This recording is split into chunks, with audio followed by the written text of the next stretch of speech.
बच्चों, आज की क्लास में हम लोग करंट इलेक्ट्रिसिटी में एक बहुत इंपॉर्टेंट टॉपिक को डिस्कस करने जा रहे हैं, जिसका नाम है temperature coefficient of resistance. Temperature coefficient of resistance is one of the most important parts of electric current and Ohm's law. तो आइए जल्दी से टेम्परेचर कोएफिशिएंट ऑफ रेसिस्टेंस इस टॉपिक को हम लोग समझते हैं। बच्चों देखिए, आप लोगों ने जनरली इस बात को समझा है कि रेसिस्टेंस टेम्परेचर पर डिपेंड करता है, और कहीं कहीं आपने ये देखा होगा कि ये भी लिख दिया जाता है कि resistance is directly proportional to temperature. बच्चों ये सिर्फ बहुत ही मोटे तौर पे मैक्रो लेवल पर बच्चों को बता दिया जाता है कि रेसिस्टेंस टेम्परेचर पर डिपेंड करता है और रेसिस्टेंस टेम्परेचर के डायरेक्टली प्रोपोर्शनल होता है। लेकिन वास्तव में रियलिटी बिल्कुल ऐसी नहीं है। मैं यहाँ एक कंडक्टर की बात कर रहा हूं। बच्चों पहले तो मैं आपको बता दूं कि I am just talking for a conductor. Conductor का मतलब मैं उन सब्सटेंसेस की बात कर रहा हूं जिनमें टेम्परेचर के बढ़ने के साथ साथ रेसिस्टेंस बढ़ता है। देखिए ऐसा नहीं है, इस दुनिया में बहुत से ऐसे मटेरियल्स हैं जिनमें करंट आसानी से फ्लो कर जाता है। ऐसे बहुत से सब्सटेंसेस हैं जिनसे करंट आसानी से फ्लो कर जाता है, मतलब वो कंडक्टर्स की कैटेगरी में आते हैं। लेकिन सभी में टेम्परेचर बढ़ने के साथ साथ रेसिस्टेंस बढ़े, ये कोई जरूरी नहीं है। ऐसे बहुत से मटेरियल्स भी हैं जिसे हम सेमीकंडक्टर्स बोलते हैं। सेमीकंडक्टर्स में क्या होता है बच्चों, सेमीकंडक्टर्स जो हैं उनमें टेम्परेचर के बढ़ाने पर रेसिस्टेंस घटता है, रेसिस्टेंस डिक्रीज होता है। यहां हम बात कर रहे हैं जनरली मेटल्स की, जनरली एलॉयज की। मेटल्स में टेम्परेचर बढ़ाओगे तो रेसिस्टेंस भी बढ़ेगा। एलॉयज में, जो एलॉयज होते हैं बच्चों, उनमें भी अगर टेम्परेचर आप अच्छा खासा बढ़ा दो, टेम्परेचर में अच्छी खासी वृद्धि कर दो, बहुत ज्यादा टेम्परेचर बढ़ा दो, तो उनमें भी रेसिस्टेंस हल्का फुल्का बढ़ जाता है। तो in this present topic temperature coefficient of resistance, हम बात कर रहे हैं कंडक्टर्स की। For those for which when temperature is increased resistance is also increased. तो बच्चों देखिए, अगर मैं ये मान लूं कि 0 डिग्री सेल्सियस पर रेसिस्टेंस है R0 और T डिग्री सेल्सियस पर रेसिस्टेंस है RT। R0 is the resistance at 0 degree Celsius and RT is the resistance at T degree Celsius। तो बच्चों एक रिलेशन है, RT is equal to R0 into 1 plus alpha T।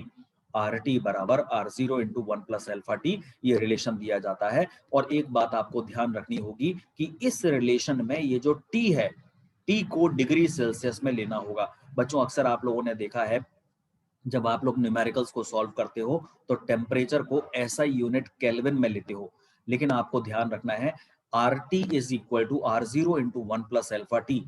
इस formula में, इस relation में टेम्परेचर को डिग्री सेल्सियस में ही रखना होगा, केल्विन में नहीं लेना है।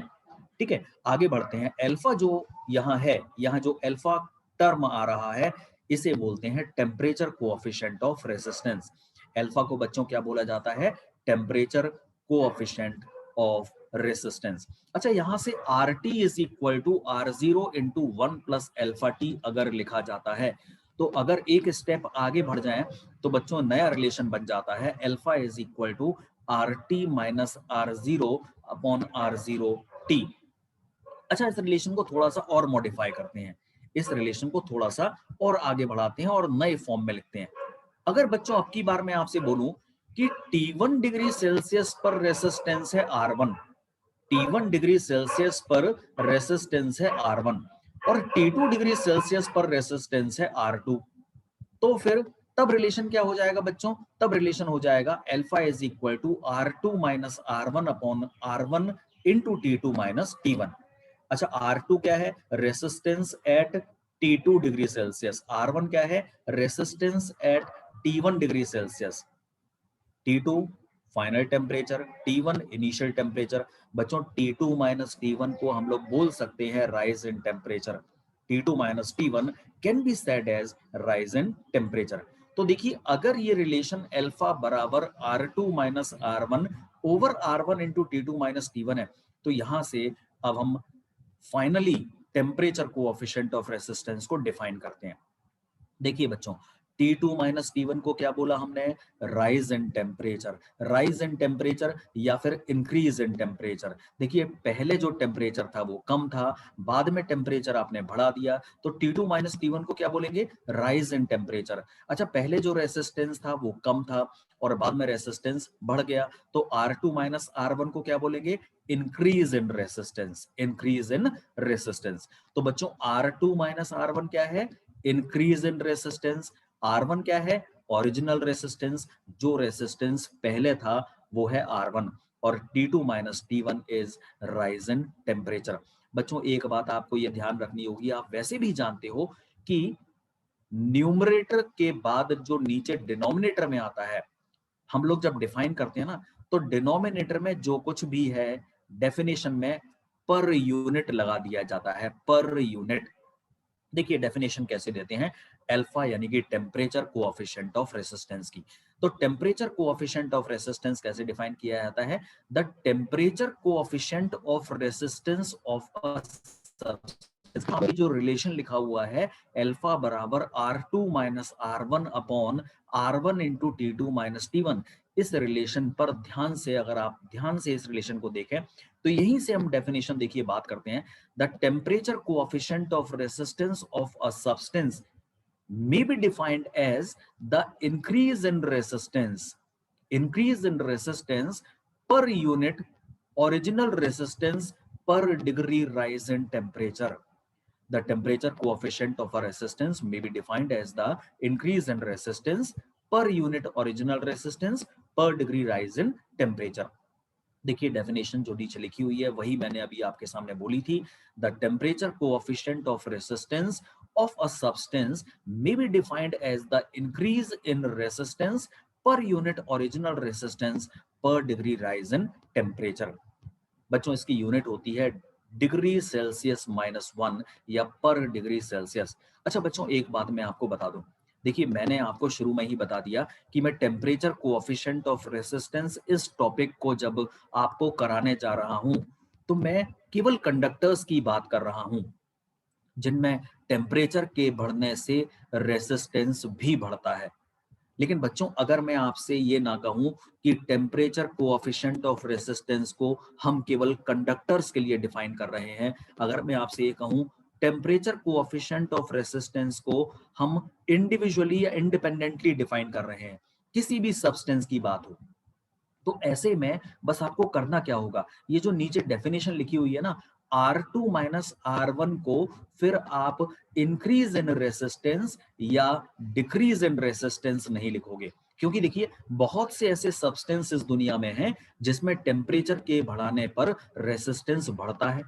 ऐसे बहुत से सब्सटेंस हैं इस दुनिया में जिसमें टेम्परेचर के बढ़ाने पर रेसिस्टेंस घटता है। तो कहीं तो देखिए टेम्परेचर कोएफिशिएंट ऑफ रेसिस्टेंस को आप डिफाइन करने चलोगे तो कहीं तो R2 माइनस R1 होगा इंक्रीज इन रेसिस्टेंस और कहीं होगा डिक्रीज इन रेसिस्टेंस। तो आप एक कॉमन वर्ड ढूंढें जिसे टेम्परेचर कोएफिशिएंट ऑफ रेसिस्टेंस की डेफिनेशन में फिट किया जा सके। अच्छा वो वर्ड क्या होगा? Change in resistance. R2 minus R1 को आप क्या बोलोगे? Change in resistance. The temperature coefficient of resistance of a substance may be defined as the change in resistance per unit original resistance per degree rise in temperature। बच्चों temperature तो आपने बढ़ाया ही है, temperature बढ़ा रहे हो, लेकिन टेम्परेचर के बढ़ने पर रेसिस्टेंस बढ़ भी सकता है और रेसिस्टेंस घट भी सकता है। तो आपको क्या लिखना होगा? Change in resistance. तो फाइनली अगर आपसे कोई ये कहे कि टेम्परेचर कोएफिशिएंट ऑफ रेसिस्टेंस की डेफिनेशन बताओ, तो आप ऐसा भी बोल सकते हो, the temperature coefficient of resistance of a substance may be defined as the change in resistance per unit original resistance per degree rise in temperature।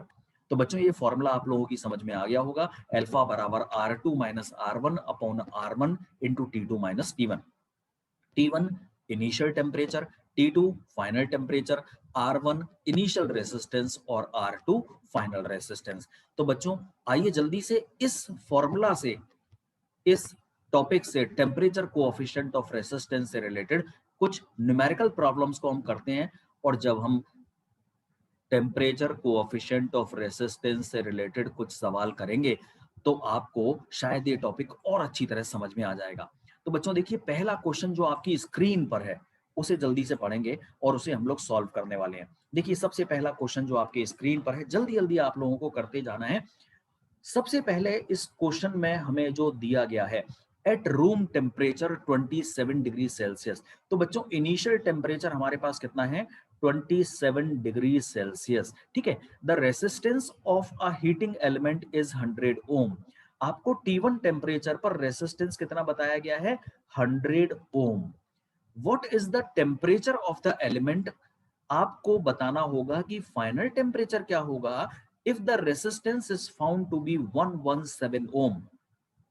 अगर रेसिस्टेंस अब की बार 117 ओम हो चुका है तो टेम्परेचर कितना होगा। देखिए, 27 डिग्री सेल्सियस पर रेसिस्टेंस कितना दे रखा है, 100 ओम। तो बताइए किस टेम्परेचर पर रेसिस्टेंस 117 ओम हो जाएगा। अच्छा, साथ ही आपको देखिए इस क्वेश्चन में दे रखा है टेम्परेचर कोएफिशिएंट ऑफ रेसिस्टेंस की वैल्यू, यानी कि 1.7 इंटू 10⁻⁴ डिग्री सेल्सियस -1। तो बच्चों देखिए, अभी अभी मैंने आपको कौन सा फॉर्मूला बताया था, अभी आपको फॉर्मूला बताया था अल्फा बराबर R2 minus R1 upon R1 into T2 minus T1।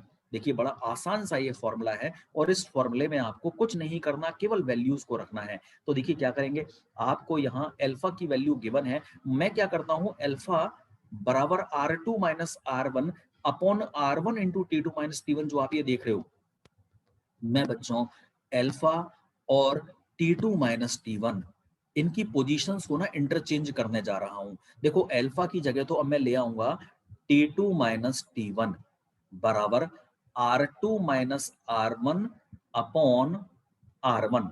अच्छा, T2 माइनस T1 को तो ले गए अल्फा के स्थान पर, तो यहाँ क्या आ जाएगा, अल्फा आ जाएगा। अब R2 कितना है बच्चों, 117। R1 कितना है, 100।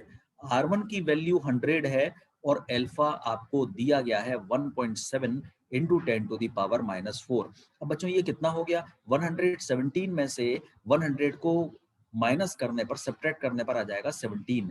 ये लिखा है 100 इंटू 1.7 इंटू 10⁻⁻⁴। अच्छा बच्चों देखो, नीचे पॉइंट जो है डेसिमल है, आप ऊपर एक डेसिमल लगाओ, जीरो आगे बढ़ा दो, ये कैंसिल हो जाएगा। This is 10। ओके, और 10 से ये नीचे 100 भी कैंसिल हो जाएगा और देखिए फाइनली ये कितना हो जाएगा, 10⁻⁻⁴ will go up, this will come out to be 1000 degree Celsius. अब देखो बच्चों, T2 माइनस T1 आप देख सकते हो, T2 माइनस T1 कितना आ चुका है, T2 माइनस T1 आ चुका है 1000 के बराबर, 1000 के बराबर। T1 आपको कितना दिया गया था बच्चों, 27, ये है 1000। और यहां से T2 कितना हो जाएगा, 1000 में जब आप 27 को 27 को जोड़ दोगे तो T2 की वैल्यू कितनी हो जाएगी, 1027 डिग्री सेल्सियस। बच्चों देखो कितना आसान सा न्यूमेरिकल था, बहुत आसान न्यूमेरिकल। अगर आपको ये फॉर्मूला अल्फा बराबर R2 minus R1 upon R1 into T2 minus T1 ये फॉर्मूला मालूम है, T1 पहले वाला टेम्परेचर, T2 बाद वाला टेम्परेचर, R1 पहले वाला रेसिस्टेंस और R2 बाद वाला resistance. Alpha temperature coefficient of resistance, इतना आप लोगों को मालूम पड़ जाए तो आप आसानी से इस सवाल को सॉल्व कर सकते हो, इस प्रॉब्लम को सॉल्व कर सकते हो। बच्चों जल्दी से अब अगले क्वेश्चन की ओर बढ़ते हैं और देखते हैं अगले क्वेश्चन में क्या हमें पता करना है। देखिए सेकंड क्वेश्चन जो आपकी स्क्रीन पर है, इसमें हमें जो गिवन है, a steel wire has a resistance of, देखिए स्टील का जो वायर है उसका रेसिस्टेंस कितना है बच्चों, 2.1 ओम। कितने टेम्परेचर पर, 27.5 degree Celsius and a resistance of 2.7 ओम। देखिए बाद वाला रेसिस्टेंस कितना दे रखा है, 2.7 ओम, और इस समय टेम्परेचर कितना है, 100 डिग्री सेल्सियस। अब की बार हमें क्या करना है, अल्फा बताना है, टेम्परेचर कोएफिशिएंट ऑफ रेसिस्टेंस बताना होगा। तो बच्चों देखिए इस बार तो ये क्वेश्चन जो सॉल्व करना है ये आप लोगों की जिम्मेदारी है यार, ये तो बहुत ही आसान क्वेश्चन है। Alpha is equal to R2 minus R1 upon R1 into T2 minus T1। देखिए आपको इस क्वेश्चन में everything is provided to you, everything is given to you, every value is given to you except alpha. और straight away alpha का जो formula है उसमें आपको ये वैल्यू रख देनी है 2.7 माइनस 2.1 अपॉन R1 की जगह लिखना है 2.1 इनटू T2 कितना है बच्चों 100, T1 कितना है 27.5। आपको ये पहले ही बता दिया गया है कि इस फॉर्मूला में टेम्परेचर को डिग्री सेल्सियस में ही यूज करना है। बच्चों कैलकुलेशन कर लेना है और आंसर आपका निकल कर आ जाएगा 0.00394 पर डिग्री सेल्सियस। देखिए कितना आसान सा न्यूमेरिकल था बच्चों। अब जल्दी से हम लोग तीसरा जो क्वेश्चन है, आखिरी क्वेश्चन है, उसे करते हैं और मैं आशा करता हूं इस क्वेश्चन के बाद, तीसरा क्वेश्चन करने के बाद आपको ये टॉपिक अच्छी तरह से समझ में आ जाएगा। Just move on to the final question written on your screen. देखिए जो आखिरी क्वेश्चन है, इस आखिरी क्वेश्चन में, लास्ट क्वेश्चन में बच्चों, a nichrome heating element connected to a 220 volt supply. बच्चों आपको यहां एक नाइक्रोम का हीटिंग एलिमेंट है, नाइक्रोम का जो हीटिंग एलिमेंट है उसे 220 वोल्ट की सप्लाई से कनेक्ट कर दिया गया है। ठीक है, तो शुरू में वो कितनी करंट लेता है? जो नाइक्रोम का हीटिंग एलिमेंट है वो इनिशियल करंट कितनी लेता है? I1 कितना दे रखा है बेटा? 2.2 एम्पियर। ठीक है, and settles down after a few seconds to a steady value of 2 ampere. और फाइनली करंट कितना हो गया? फाइनली करंट हो गया 2 एम्पियर। देखिए आपने एक नाइक्रोम के हीटिंग एलिमेंट को 220 वोल्ट की सप्लाई से कनेक्ट किया। शुरू में करंट 2.2 एम्पियर था और बाद में करंट फिर सेटल हो गया 2 ampere per. Find the steady temperature of the heating element. आपको बच्चों T2 बताना है। यहाँ क्या करना है? आपको T2 बताना है। देखिए शुरू में जब नाइक्रोम हीटिंग एलिमेंट को आप किसी सप्लाई से कनेक्ट करोगे, उसमें करंट फ्लो होना स्टार्ट होगी, तो बच्चों नाइक्रोम का हीटिंग एलिमेंट जो है वो गर्म होना स्टार्ट होगा। ठीक है, जब आपने 220 वोल्ट की सप्लाई से नाइक्रोम के एलिमेंट को कनेक्ट कर दिया, तो जैसे ही आप सोर्स को स्टार्ट करोगे, करंट फ्लो होना स्टार्ट होगा, तो नाइक्रोम का heating element then it will start becoming hot. और कुछ देर के बाद जो हीटिंग एलिमेंट है उसका टेम्परेचर एक सैचुरेशन स्टेट में पहुंच जाएगा और फिर आगे नहीं बढ़ेगा। तो उसे ही आपको पता करना है। Find the steady temperature of the heating element that is T2 is to be calculated. The room temperature is 30 degree Celsius. बच्चों शुरू का जो टेम्परेचर है वो आपको यहाँ दे रखा है 30 degree Celsius, 30 degree Celsius. Temperature coefficient of resistance की वैल्यू भी आपको यहाँ बता दी गई है 1.7 इंटू 10 टू द पावर -4 पर डिग्री सेल्सियस। अब देखिए सबसे पहले क्या करना है, आपको अल्फा का जो फॉर्मूला आपको पता है बच्चों, देखो अल्फा का फॉर्मूला आपको पता है क्या है? R2 minus R1 over R1 into T2 minus T1। अब देखिए यहाँ मिसिंग क्या है? आपको जो भी इस पूरे न्यूमेरिकल में, इस पूरी समस्या में जो भी सारी चीजें आपके पास हैं, अब आपको इस फॉर्मूला को देखते ही ये समझ में आ जाएगा कि हमारे पास मिसिंग क्या-क्या है। क्या हमें T1 पता है? जी हाँ, हमें T1 पता है। क्या हमें T2 पता है? नहीं, T2 तो पता करना है। क्या हमें R1 और R2 की वैल्यू मालूम है? नहीं, अल्फा की वैल्यू तो आपको पता है। लेकिन क्या आप R1 और R2 इनिशियल रेजिस्टेंस और फाइनल रेजिस्टेंस कैलकुलेट कर सकते हो? जी हाँ, जो इंफॉर्मेशन आपके पास है बच्चों, उस इंफॉर्मेशन से आप R1 और R2 को बड़ी आसानी से पता कर सकते हो। देखो आपने क्या किया हुआ है, आपको ये V बराबर IR रिलेशन मालूम है। अच्छा शुरू में देखो V कितना था, यहां से देखो I कितना हो जाएगा बच्चों, यहां से R हो जाएगा V अपॉन I।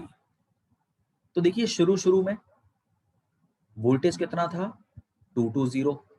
करंट कितना था? 2.2। यहां से R1 की वैल्यू निकल कर आ जाती है 100 ओम। अच्छा R2 कितना मालूम पड़ेगा बच्चों? R2 V सप्लाई तो उतनी ही है 220 वोल्ट की, लेकिन करंट सेटल डाउन हो गया 2 एम्पियर पर। तो अब की बार रेजिस्टेंस कितना हो गया? 110 ओम। तो देखिए जो इंफॉर्मेशन हमें क्वेश्चन में दे रखी थी, वहां से हमने आसानी से R1 और R2 को पता कर लिया। बच्चों R1 और R2 ये दोनों वैल्यूज आपको पता है। अब आपको क्या करना होगा? आपको केवल फॉर्मूले में वैल्यूज को रखना है। देखिए आपको T2 पता करना है। एक बार फिर से आपको क्या करना है? T2 माइनस T1 को अल्फा के स्थान पर और अल्फा को इसकी पोजीशन पर मूव करा दो। तो यहां से देखिए फिर से मैंने क्या किया, T2 minus T1 is equal to R2 minus R1 upon R1 into alpha. R2 कितना बच्चों 110, R1 कितना 100, R1 की जगह आपको 100 लिखना है। अल्फा कितना दे रखा है बच्चों 1.7 इंटू 10 टू द पावर -4। तो बच्चों देखो यहाँ से कैलकुलेशन आप कर लोगे। T1 आपको पता है, T1 कितना है 30। यहाँ से कैलकुलेशन करने के बाद आपको जो वैल्यू मालूम पड़ेगी, उसके बाद फाइनली आप T2 की वैल्यू कैलकुलेट कर पाओगे, that will be 618 degree Celsius. अच्छा बच्चों मैं आपको बता दूं, यहाँ से देखिए एक कॉन्सेप्ट तो आपकी समझ में आ गया होगा। आपको जब भी फाइनल टेम्परेचर पता करना है, whenever you are going to find the final temperature in such related questions, आपको केवल फॉर्मूले में एक काम करना है। फॉर्मूला लिखने के बाद आपको क्या करना है बेटा, आपको अल्फा और T2 माइनस T1 की पोजीशंस को बस इंटरचेंज कर देना है, वैल्यूज रखें, आसानी से आपको T2 की वैल्यू मालूम पड़ जाएगी। तो देखिए बच्चों आंसर 618 डिग्री सेल्सियस आप लोगों ने कैलकुलेट कर लिया। आप लोगों ने टेम्परेचर कोएफिशिएंट ऑफ रेसिस्टेंस से रिलेटेड ये जो 3 सवाल आप लोगों ने किए, ये जो 3 प्रॉब्लम्स आप लोगों ने की, तो बच्चों मैं आशा करता हूं कि आप लोगों को अब तो टेम्परेचर कोएफिशिएंट ऑफ रेसिस्टेंस ये टॉपिक अच्छी तरह से समझ में आ गया होगा, अच्छी तरह से क्लियर हो गया होगा। तो बच्चों आप लोग इसे अपनी कॉपी में नोट कर लें और फिर हम बढ़ेंगे अगले टॉपिक की ओर। God bless you.